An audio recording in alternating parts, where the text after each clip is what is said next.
Hey girl, hey, welcome to Power by Faith newsletter video edition. I want to welcome you to this week's newsletter, and I just want to continue on the conversation that we were having on last week. I gave you 3 tips on how to conquer your fear, and I want to continue that. Actually, I have 10 tips in total. So I gave you 3 last week. I'll be giving you 4 this week and then 3 next week, and then we'll be wrapping it up unless God give me some more to pour into you. So let's get started. So last week I gave you 3, and I'm going to recap those 3. That was acknowledge your fear, be honest with your fears, and scriptures, right? Writing scriptures.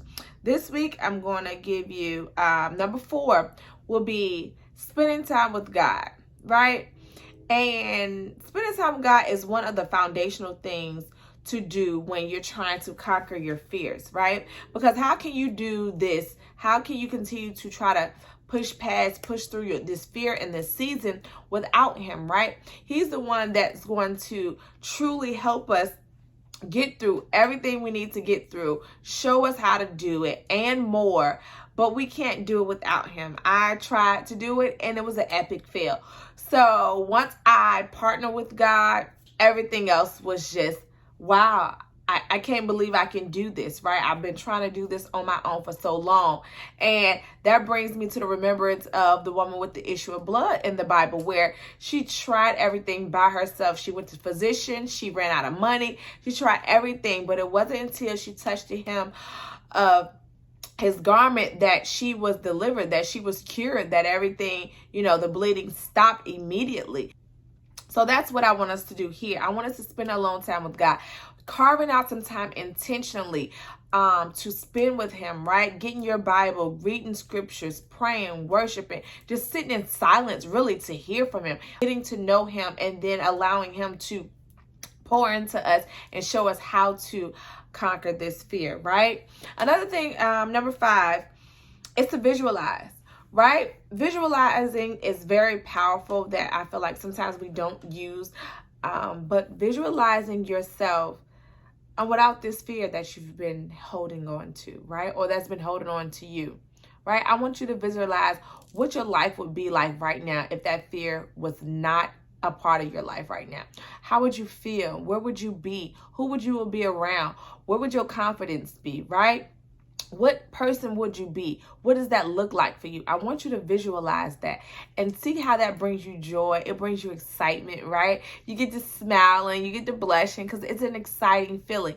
And that's how you're going to feel when you become fearless, right? You have the sense of confidence and the sense of nobody can tell me how to do it because I've conquered this thing, right? So visualize that because that's going to give you the boost that you really need and conquering your fears, right?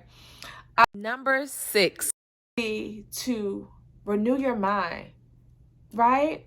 When we have fear and fear is attached to us and it's dragging us and it's pulling us from left and right, up to down, we have a negative mindset. We think we can't get over it. We think we'll always live in and be in this negative, just dark place. And that's not true. That is not the case. I want you to begin to tell yourself the opposite of what you've been saying, the opposite of what you've been feeling, right? I feel defeated.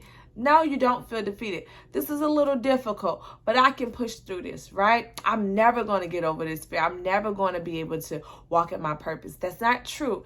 Tell yourself something different. I am built for this, okay? I need you to change your mind, right? Because when we start changing our minds, our actions begin to follow right behind it, right? So it's important for us to change our words, change the things that we're saying to ourselves. Stop being a Debbie Downer for yourself, right? Stop speaking negative into your life.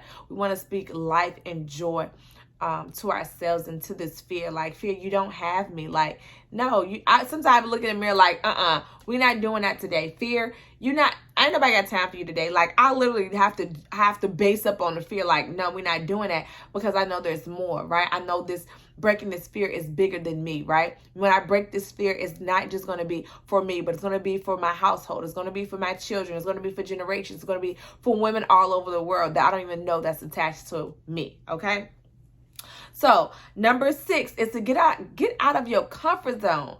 Oh my goodness, we are so used to doing the same things, doing the same routine, being around the same people, going in the same environments.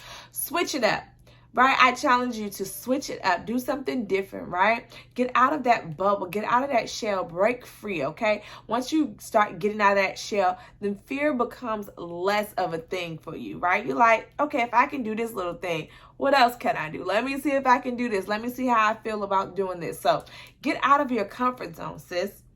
Let go of the old story. Let go of the lies the enemy told you. Let go of the lies of the fear, right? Let it go. Be willing to do whatever it takes, whatever action is necessary, whatever moves you need to make in this process of conquering your fear. Be willing to let everything go. Put it at the feet of God, saying, God, here you go. It's yours. It's yours. I'm letting it go and I'm starting fresh, right? And that's all I have for you for today. I told you it wasn't going to be long.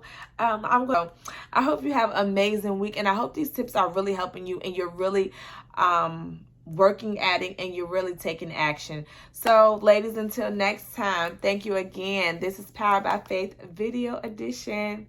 Bye. See you next week.